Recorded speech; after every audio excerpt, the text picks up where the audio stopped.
ఇవాళ రైతు రుణమాఫీ చేయలేదంటున్నాడు. నేను సూటిగా సవాలు విసురుతున్న చంద్రశేఖరరావు గారికి వేదిక మీద నుంచి, ఫామ్ హౌస్లో ఉండి వచ్చిన వాళ్ళకి జోలి చెప్పుడు కాదు, అసెంబ్లీకి రా, లెక్కలు చెప్తా. ఏ ఊర్లో, ఏ తండాలో, ఏ గూడెంలో ఏ రైతుకి ఎంత రుణమాఫీ చేసినో 25,50,000 మంది రైతుల వివరాలు శాసనసభలో పెడతా. 21,000 కోట్ల రూపాయలు ఎవరి ఖాతాలో వేసినో నేను లెక్క చెప్తా. నీకు చిత్తశుద్ధి, నీకు నిజాయితీ ఉంటే రా, వచ్చే అసెంబ్లీలో నువ్వు మాట్లాడు, అడుగు. అదేవిధంగా ఆనాడు నువ్వు 5,000 రూపాయలు సంవత్సరానికి రైతు బంధు కింద 10,000 ఇస్తే నేను ఎన్నికల్లో 15,000 ఇస్తా అని చెప్పిన. కానీ ఏ రోజు కూడా చంద్రశేఖరరావు గారు మనం అప్పుల్లో లేవు, మనం ధనిక రాష్ట్రం, మన దగ్గర సంచుల కొద్దీ గుమ్మీల కొద్దీ రూపాయలు ఉన్నాయని అబద్ధాలు చెప్పిండు. వచ్చి చూస్తే గుమ్మీలు ఖాళీలు ఉన్నాయి. గుమ్మి కింద పందికొక్కులాగా కేసీఆర్ కుటుంబం మొత్తం తిని కూసున్నది.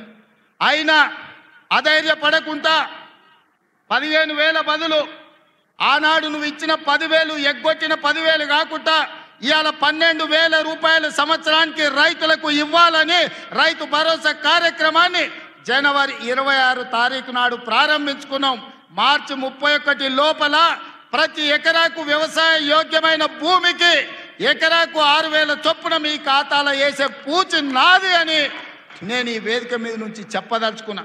ఆయన అంటుండు ఎగ్గొడతారని. నేను నీలాక మాట చెప్పి ఎగ్గొట్టేటోని కాదు.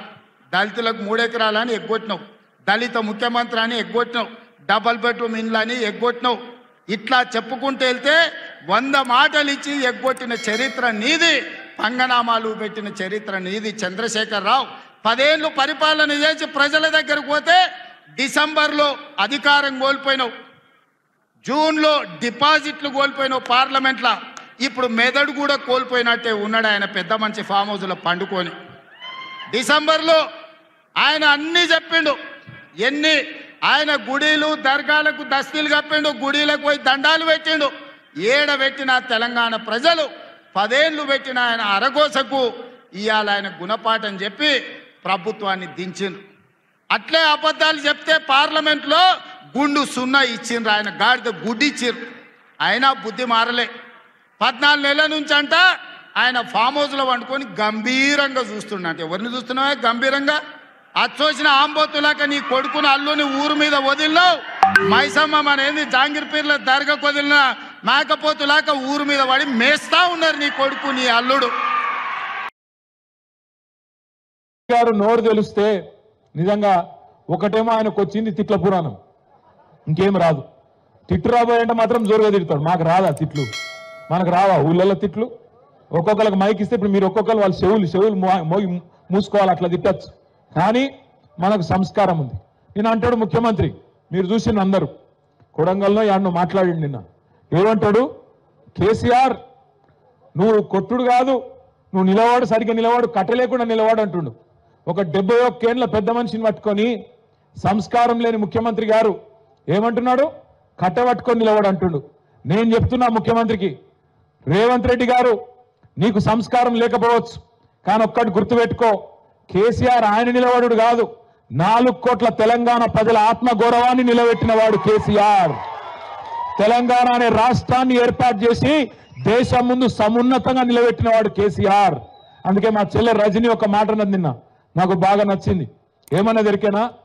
రేవంత్, కేసీఆర్ కట్ట లేకుండా నిలబడతాడు, కానీ నువ్వు కమిషన్ లేకుండా ప్రభుత్వాన్ని నడుపురా నాయన అని చెప్పింది.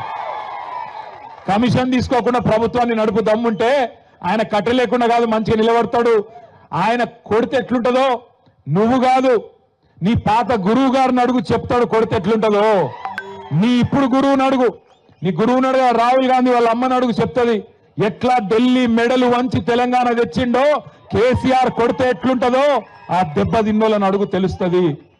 ఆయన నాకు తెలియక అడుగుతా, ఈయనకు కేసీఆర్కి ఏమైనా పోలికున్నది? అసలు కేసీఆర్ ఏమో హిస్టరీ, కేసీఆర్ అంటే హిస్టరీ, రేవంత్ రెడ్డి అంటే లాటరీ.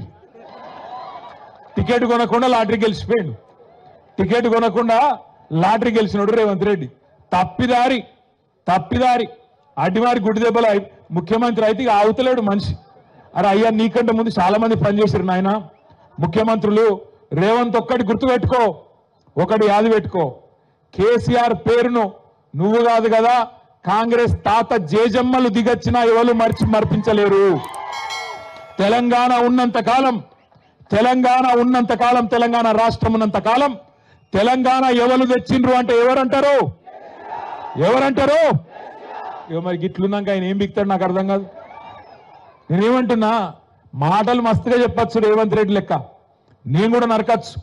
అంబేద్కర్ అభయాస్తం అని పెడతా, కేసీఆర్ దళిత బంధు పెట్టి 10 లక్షలే ఇచ్చిండు, నేను 12 లక్షలు ఇస్తా అన్నాడు.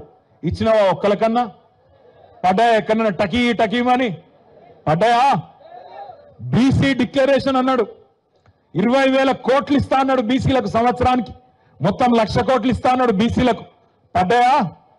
టకీ అంటుందా ఎక్కడన్నా? టకీ లేదు, టికీ లేదు.